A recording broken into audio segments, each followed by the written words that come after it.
Hello everyone and welcome to the last video of this course, and I thank you for being here. So in this course so far we have learned several different things from starting from how the entire account is being created, how the dashboard looks, how to go about particular sections of the entire backend dashboard of business manager, the difference between the business manager as well as the meta business suite. We have also seen the entire method of creating an ad, creating the creatives on Canva, how to use ChatGPT in order to get the textual content, the copywriting content written in a very expertly format.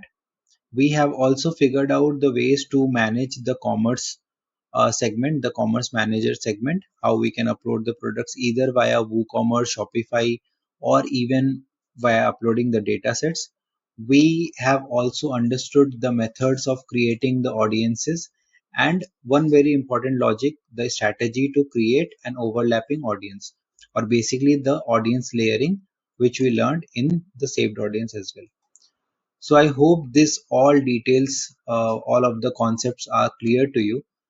We have also learned one very important thing, which is to spy on our competitors by using the ad library, or basically, why is this ad being shown to me? Clicking on three dots. So there are a huge number of concepts that we discussed. I hope those were helpful. Thank you so much for being here, and I will see you in the next course. Thank you.